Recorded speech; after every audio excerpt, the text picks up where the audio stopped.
I was born in Independence, Kansas, December 11th, 1951. I was raised as an only child, even though I had an older sister and I had a younger sister for 13 months until she died. My mother had health challenges most of her life, especially even before I was born. I was reared with a mother, grandparents, and had to deal at a young age with her mental illness and her being physically sick also a lot. But I always had my maternal grandparents there to be the solid foundation for me. I was the head of the Black Heritage Club at the high school, and we had a situation where it was customary for the football captain to escort the queen of the football. And that year, an African-American woman, I believe, became the queen. And so there was a controversy, and they wouldn't let her be the escort of the white quarterback. So I led a movement in high school, went to the principal, I said, this is unfair.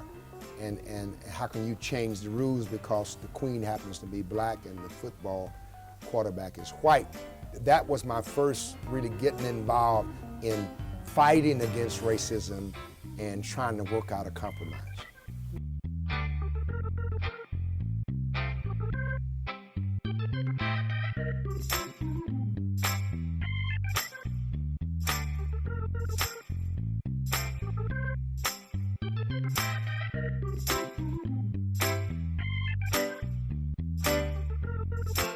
They sent me an application, and when I got it, I said, First Institute Baptist Church, Phoenix? I said, there are no black people in Phoenix, and I threw it in the trash.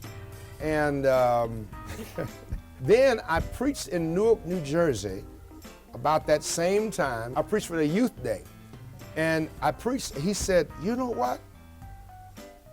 There's a church trying to call me to be the pastor in Phoenix, and I don't want to go to Phoenix.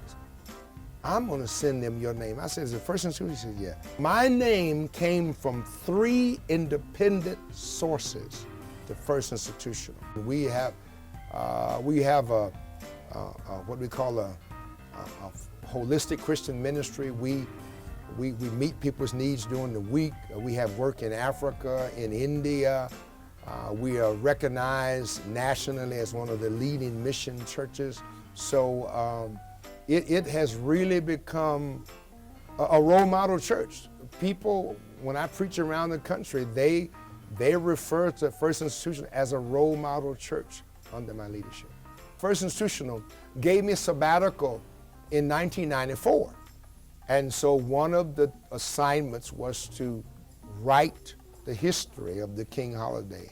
Then Governor Babbitt called me up on a Friday afternoon at my home and said, Reverend, I think I have precedence to declare Martin Luther King Jr. holiday by executive order. Can I do it in your church?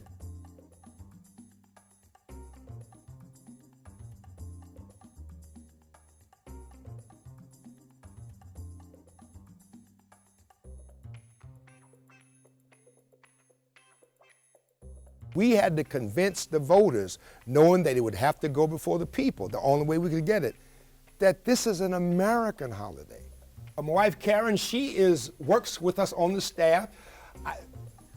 In introducing her to different functions, I often say she's my partner in marriage and ministry.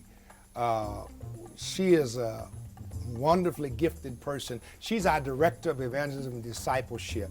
I'm in my 40th year. Moses did 40 years. I hope to have a successor within 5 years for sure. I put together a folder for each of my children so that now as adults they can have it to read and they can share it with their children that their children's grandfather made a difference in this state.